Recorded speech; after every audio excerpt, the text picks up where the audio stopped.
Good morning, everyone. Today we have a very capable doctor from California, Dr. Dan Bernstein, who is a chiropractor and family and pediatric chiropractic is what he does. So I'm hoping have him on. He will join us momentarily. I am excited to have this colleague of mine on board, and hopefully we will have a discussion. Good morning. How are you? Hey, good morning, Kaveh. How are you? I am well, thank you. Sorry for the technical difficulties, but sometimes technology is not our friend. Yeah, this is news to me. Typically, when I go live, I use different platforms. So sorry about all the confusion. No, it's okay. Don't worry about it. So please give us the introduction. Let us know what you do and how you go about doing it. Yeah, I am a pediatric and family chiropractor. My practice is in Grover Beach, California, which is right in the middle between San Francisco and LA. I take care of children and families from birth to grave. I'm a principled chiropractor, which means I focus on the correction of subluxation 100% of the day, and we get sick people well by doing that. And we have a lot of good fun while we're doing it. I know you're a member of International Chiropractic Pediatric Association too, which I follow closely. Now, can you give us some insight about pediatric chiropractic and why is the need, and what is it that you see that you think that children need to be adjusted from birth basically onward? Yeah, well, being aware of kind of how things are politically in Canada, I'll just be careful to, be straightforward and steadfast in what I say. But let's just put it this way: the types of kids I see vary across the spectrum, from kids with constipation and colic to kids with autism and ADHD. And there's not one thing in my practice that I treat. Everything that we do in my practice centers around removing nerve interference. And so if a kiddo comes in and they have a subluxation pattern that contributes to nerve interference to the lumbosacral plexus, and as a result, the symptoms that they're experiencing are constipation, we remove those sources of interference and these children start to poop like normal. Birth trauma is one of the most common reasons for subluxation. As a matter of fact, it shows up in something like 95% of the children that we see, especially in the upper cervical spine. And chiropractors, especially chiropractors with training in pediatrics, are the only doctors on the planet that are trained specifically to address these issues. If a kiddo has issues with let's say constipation again, there's really only a couple different options. We give them Miralax, which is the standard of care, it seems like, in the United States with pediatricians, or we try to get to the root cause and allow them to, restore normal bowel function. As a chiropractor, I choose the latter, and we find that our results speak for themselves. Well, the issue is that when you speak about birth trauma, can you please dive into detail about birth trauma? Because nobody really thinks that the birthing process is traumatic for the child, and in reality it is. Yes, extremely traumatic. And it's not because we are not designed to have babies. We are. But what we're finding is that birth trauma is becoming much more common because moms are losing the ability to birth correctly. I was in Paris last year. I spoke with an obstetrician by the name of Michel Odent, O-D-E-N-T. If you're a chiropractor and you take care of pregnant women, you need to know this guy. He has done tremendous amounts of research. The guy was 90 years old when we met him last year, and he is a proponent of the theory that women are genetically selected away from vaginal birth now because of all the inductions and the medications that we're using to push labor forward. As a result, we're 5-6 generations removed from the beginning of sort of modern birthing practices, and now women are having such a difficult time delivering vaginally that it's more of a rarity to have an unmedicated vaginal birth than to not. As a result, children have having a harder time engaging in the first stage of labor, and then having a hard time being delivered in the second stage of labor, and it causes a whole host of traumatic issues for not just the neck but also the cranium. Subluxations, which chiropractors are trained to correct, are showing up just by putting the baby's head in an unfavorable position as mom starts to bear down and push. I see more asynclitic babies, which babies with sort of wry necks or torque necks, now than I've ever seen prior, and it continues to get worse. We also see when there's the use of augmentation in labor, when there's the use of epidurals, when there's the employment of a C-section, these traumatic patterns increase, and it causes a whole host of problems down the road. So like I said before, constipation is the most common thing I see in my practice by far. If a baby comes in and they haven't pooped for, say, a week or 10 days, pediatrician will just say, you know what, it's super common because all my kids have a hard time pooping in the first, 6 months of life. It's not common, or I'm sorry, it's not normal. It's just everybody has this problem now. And chiropractors, again, are on the front lines of trying to correct some of these underlying issues so that children don't have to go 10 to 14 days between bowel movements. They don't have to go without being able to latch correctly. They don't have to go with weeks and months of colicky behavior. They don't have to go with, ongoing ear infections and asthma attacks and all sorts of other crazy things. So, yes, we do see a tremendous uptick in those traumatic incidents, and we see a tremendous amount of results by correcting the causes of those issues. Perfect. Just to let you know, I adjusted my oldest son when he was actually 1 hour old. And my second son, which is the youngest, I adjusted him actually, believe it or not, within 20 minutes of his birth. And the pediatrician that was there and the OBGYN that was there, she was so good that as soon as the baby came out, I said, I don't need any measurements done. Can you let the baby rest on mom's chest? And right away she said, no problem. Here we go. And between the two kids, one of which was a C-section, the other one was a natural birth, our natural birth baby is much more content. And it's just because of the processes that's changed. Now, chiropractic care should be a part of everybody's wellness and basically integral part of our lives when it comes to our kids, when it comes to our children, our families. How is subluxation and how is nerve interference affect our body's function adversely?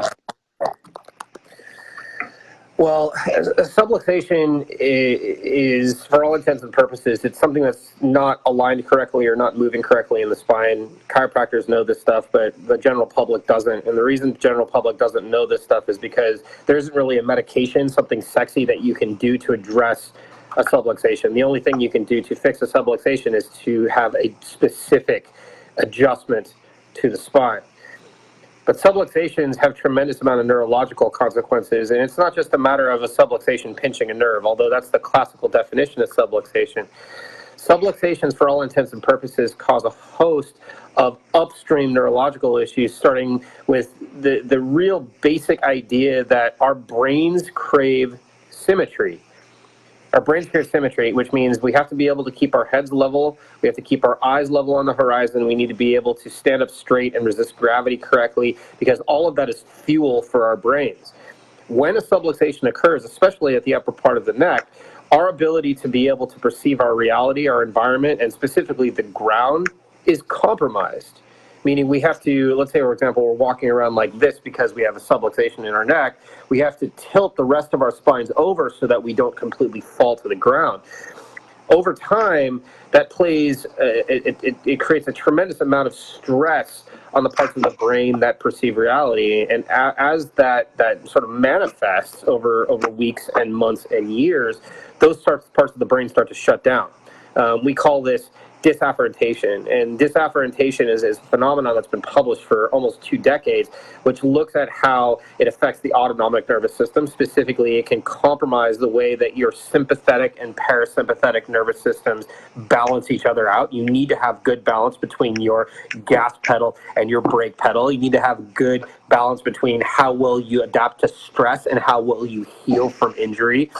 And what we find is that because so many people have major autonomic imbalances over time, their ability to react to stressful stimuli is also compromised. They're not able to address just even minor stressors. This is why we see kids now all over the place with so-called ADHD. This is why we see kids with crazy anxiety issues, kids with depression. This is why we see disconnected kids on the autism spectrum. This is why we see kids with sensory processing issues. There's a phenomenon that we call dyskinesis, which is abnormal energy production. It comes from long-standing dysautonomia or inappropriate sympathetic parasympathetic balance, and it all starts with subluxation. It all starts with the inability to perceive the outside environment. So you can see, and I know you know this, Kaveh, and it's why it's such a great thing that you checked your kiddo right when he or she were born, is that if we can address this right at the inset, right when we get to that, just right at birth, the likelihood we're going to have these issues down the road is minimized significantly. Well, the issue is that I think we are getting some feedback. I just got a note that's saying that our voice is very bad and we're getting quite a bit of feedback. Anyhow, the issue is that trying to take the information to larger public and let them make a choice, because unfortunately, we are not getting any sort of help from our outside forces as to others would. So in the whole aim of these Facebook Live interviews that I have had is just to inform public and give them the choice to choose between what they like to do. Now, for the families, especially for the mothers that you see with the babies, how is it that chiropractic care is of some help to them, and what is it that it does to the mothers that benefits the whole family? Well, let me just put it this way. If you have a baby who's colicky and can't sleep, and sleep is probably the most common thing that parents come to me with and they're concerned about, you can address the underlying causes of this colicky behavior, and baby can sleep again. And finally, mom and dad can sleep like normal human beings, and that allows them to restore normal autonomic balance. So that they can heal effectively. I'm constantly reminding my parents in my practice, you can't pour from an empty cup. You have to heal yourself first before you can heal other people. And if you got a parent that's sleep deprived or that's not healing correctly, they can't care for their kids. I like to make sure that my parents are adjusted first before babies are adjusted. And there's reasons for this. As an MC2 provider, there are ways that I can check baby by checking mom first. We can talk about that later if we have time. But it's also really important to make sure that mom is in a place of ease or dad is in a place of ease before baby gets adjusted, so that it sort of maximizes that, that healing effect. I hate it when my kids get checked in the office, but my parents are at home subluxated. I think Sigafus actually said this. He's like, why are you in my office sick while everybody at in your family is at home healthy, or vice versa? It does us no good to be martyrs if some people in our family are healthy but other people in our family are sick. We need to make sure the entire household is cared for. So it's for that reason that I really put a very strong emphasis on my parents getting checked and adjusted alongside their baby, so the whole family unit can be healthy together. Perfect. And most of the time, I'm sure you have heard it in your practice too. Me being in practice for 20 years, most commonly I hear, Doc, nothing hurts, why should I come for adjustment? Or, Doc, my kid is happy, I don't think it needs it. What is it that you would tell people like that and patients like that, or people, practice members who come to you and they say, nothing is hurting, why do I need adjustment? Yeah, good question. Subluxation is like a cavity in a lot of cases. It festers, it's silent in a lot of cases, and it's not something that necessarily has a symptom associated with it. It's something that we want to get to before it becomes a crisis, and chiropractors are the best possible people to look for those types of things that are subclinical. In my office, I use a lot of scanning technology. I know a lot of chiropractors who use x-rays as their primary analysis tool. Whatever it is, we want to make sure that we're looking underneath the surface so that a patient doesn't come into my office bent over, doubled in pain, because they've been subluxated for 10 years, and now they want, the chiropractor to put them out of their misery. I do see a lot of back pain cases, as all chiropractors do, for sure. But once somebody is done going through correction, I'm still going to see them weekly for life, because I want to make sure they stay that way and we can still get the benefits that chiropractic bestows on patients without having to worry about putting the pain sort of fire out all the time. We know that chiropractic patients who are under care for a long time live more vibrant lives. They live much more, as my mentor Steve Hoffman says, chiropractic kids just shine a little bit brighter. That's why we get to these issues before they're crises. And I think just because you're a baby, just because you're an adult, doesn't make it any different. We owe it to the public to make sure that they stay healthy before issues become problematic, right? Unfortunately, in today's society, we have put the pain as a measure of wellness. No pain, Right. you're good. There's a lot of pain, you can't be well. Right. And we all know that the pain comes at the end stages of most of the problems. Right. It's not the initial reaction. So for the kids that they come to see you, normally, for example, say for kids that they have bowel movement problem, how long after the manipulation that you do does the problem correct itself? Well, that entirely depends on how much windup there is in the nervous system. I mean, typically after an adjustment, the first two things that I want to see are that the baby or the child poops and the child sleeps really well. That's a good indication that we're pumping the brakes on the sympathetic nervous system, but it's not always the case. In some cases, it could take weeks or months before we start to see really appreciable changes. I just started care yesterday with a kiddo who is diagnosed with oppositional defiance disorder, ODD, which is a permutation of sensory processing disorder. And it's going to take us weeks, if not months, before we start seeing appreciable change in his behavior. Now, a lot of that is me really trying to figure out how to dial him in correctly. Chiropractic care is not it's not a generic sort of form of care. Every adjustment is different and every patient is different. It takes us time and energy to figure this whole thing out. And so getting this kiddo dialed in is going to take some time. But he's unique. I have some kids.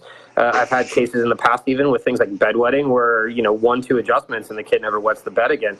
But I caution parents not to associate an adjustment with a quote unquote treatment, because then they're going to assume that if the kiddo doesn't wet the bed, that I created an adjustment that will prevent it from wetting the bed. That's not how it works. The nervous system needs to calm down enough for that system to work more effectively. So it's every case is different. Every care plan is different. It all depends on what our exam findings show us and what the history is. Well, one of the people that I follow is Dr. Skip Wise. And in one of the podcasts, he had something about the circumference of the baby's head and the hemispheric measurement. They have to be equal from both sides, which was absolutely, I have done it for many years, but I thought it was just me. Yeah. But now I see that there's solid evidence showing that the circumference and the measurement of each hemisphere, they have to be equal. Otherwise, the cranial bones are not moving, and they're putting quite a bit of pressure. Yeah. So, in your practice, what's the most difficult thing have you ever done in your practice life as a doctor? The most difficult presentation by far is autism spectrum, and because the spectrum is such a wide sort of spectrum. I mean, it's right there in the name. There's so many different potential causes, issues associated with it. It makes our jobs very difficult. It's really sexy to take care of children right now in chiropractic. It's really kind of convenient. It's low-hanging fruit because chiropractors want to be that doctor in their community that cares for kids. But taking care of kids on the spectrum is not easy. It's really, really hard. It takes a lot of effort and a lot of patience. I've been headbutted. I've been kicked. I've been bitten. I've been punched in the head. I've been yelled at. These kids are really, really in pain and they're sick and they need our help. But you have to really, really be patient. You got to really love it in order to do it. The kids that I tend to take care of in my practice tend to be a little bit more challenging, and I'm not sure if it's because of my training or if it's because of the type of diagnostic work I do. but I tend to attract those really challenging cases. And so we'll get the cases in the clinic that have been seen by everybody else, and nobody can help them. Or we'll get the diagnoses that are only made like 1 in 1,000 or 1 in a million. And it's crazy because in a lot of cases, we're starting from scratch, right? There isn't really a rule book to a lot of these kids. So, to any chiropractors who are listening, when you see these cases, the best thing for you to do is to trust your judgment, to trust your diagnostics. I mean, if you're not scanning, you really need to be scanning for these kids. And you got to look at what those nervous system signs are, so that when you get normalcy, what that looks like. I think also, and we may be asking this question a little bit later, so apologies if I'm stepping on your toes, Kaveh, but No. one of the most important things that you can know when you're taking care of children is when to back off, when not to adjust, because subluxation is dangerous, but nothing is more dangerous in a chiropractic office than over adjusting a subluxation. The nervous system, only needs, to be clear, it doesn't need extra help from us. So if we can just remove all those sort of stumbling blocks and be certain that the neuraxis or the neurology is working correctly, then just back away and let it heal on its own. So, Well, the issue generally is that in order to see kids and babies being trained as a pediatric chiropractor is quite essential. And we all, chiropractors, we are great at adjusting, but for pediatric chiropractic, it's a whole new ball game. The exams are different. So hopefully everybody realizes that, adjusting kids are very rewarding, yet you need to be quite trained for it to pick on the subtle changes that you see and the difficulties that you pick up. Now, if you know what you know now when you graduated from school, would you do anything differently? I was just on the phone with an intern from Life West. He asked me the exact same question. I've been in practice for 8 years, and when I got out of chiropractic college, I spent some time in Europe and came back to the United States, and I bought a practice. I did it for a couple of reasons, and it was mainly because I wasn't really in a position financially to put a practice together from scratch, but I didn't want to work for other people, and that was a mistake. In retrospect, the best advice I think I can give to students is spend as much time standing on the shoulders of giants as you possibly can, because chiropractic works really, really well. But we're constantly being inundated by information to the contrary, right? Not just from medical doctors, from other chiropractors telling us that chiropractic doesn't work. I mean, there's a concerted movement in the United States and Canada right now to discredit all things subluxation. It's been going on for decades, and it's astounding to me because the best chiropractors in the world, the ones that I spend the most amount of time following, are principled chiros. They get amazing, incredible results simply by correcting subluxation.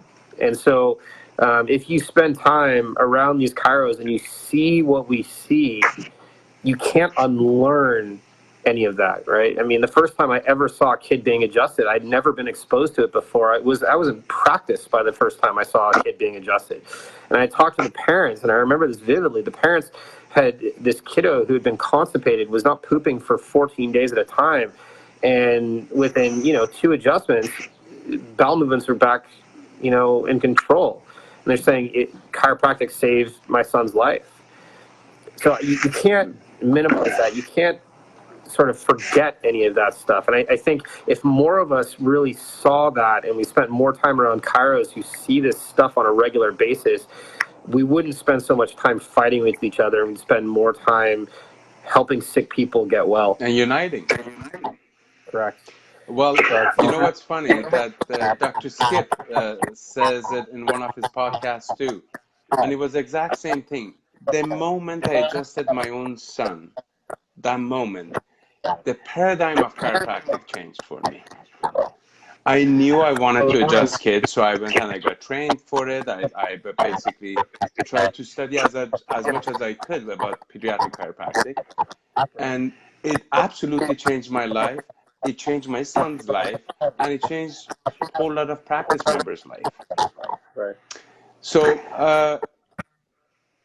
what challenges do you face in your practice that are challenging to you as a practitioner, as a doctor? The hardest thing for me to do in practice is to leave practice at practice. Right? It's to leave work at work. When you take care of kids, you're on call 24 hours a day, whether you like it or not, and that's part of the social contract that you sign by helping full families. So I get text messages all hours of the day from parents wanting to know, what should I do about this, what should I do about that. But you also have to set boundaries, and I do a couple things in order to set those boundaries. Number one, we live about a half an hour away from my office. As a matter of fact, Britt and I just put a counter offer in on the house that we're hopefully going to get, keep our fingers crossed, about 35 minutes away from my office. And I did that on purpose because I want to be physically removed from my practice when I'm done seeing my patients. It prevents me from going into my office for no reason. It prevents me from, kind of getting called out for little minimal things. My patients still know that I'm accessible. I want them to text me. I want them to call me. But I also want to make sure that I keep an arm's reach away so that I can be healthy myself. I also decompress every day at the end of my day after taking care of people, because taking care of lots of people is really draining. I know you know this, Dr. Cave. It really drain you because you're the lightning rod for everybody's healing crises. True. So I decompress physically. I decompress emotionally. Part of that is the 35-minute commute I have back to my house. But for me, there's a couple things that I really, really like that I kind of make sure that I make time for. The first thing is I love heavy metal. So I'll drive home and I'll listen to heavy metal at 90% volume and just decompress completely. It's one of my my stress relievers. I like skateboarding. I like snowboarding and skiing with my daughter. I like playing guitar, like anything that I could possibly do that doesn't have to do with work. I have to literally make the time for it on the calendar, because if I don't, then it won't happen. And, it's important for me that my patients understand that I live by example too, because chiropractic lifestyle is not easy. If it was easy, everybody would do it, right? But it's not. We have to shop differently. We have to exercise more. We have to sleep differently. We have to have different mental hygiene habits than the general public. And so it takes constant reaffirmation in order for us to kind of live that example. And our patients need to know that it's doable. Just setting that example and leading is part of that routine for me. Well, I know time is a valuable asset, and it's coming to end for us. I would like you to give us a little pitch about people who are on the fence to go see a chiropractor for themselves, for their kids. I always say the kids are way more important, just because I love kids, I really do. And for me, I want to make sure that we have a healthier population now that has been. So what is it that you would say to a person that says, I don't know? Chiropractic, guys, is based on 4 pretty simple premises. And the first is the most important, okay? And this is where the rubber meets the road. So if you're on the fence, this is where it matters, okay? We start from the premise that the body heals itself, okay? This is very different than Western medicine that traditionally believes that the body is designed to fall apart. Chiropractors believe that there's an innate recuperative power within the body that helps heal at all times. You're making new body parts every single day from scratch. You don't have to think about regenerating your liver. You don't have to think about regenerating your heart or your lungs. Your body just does it.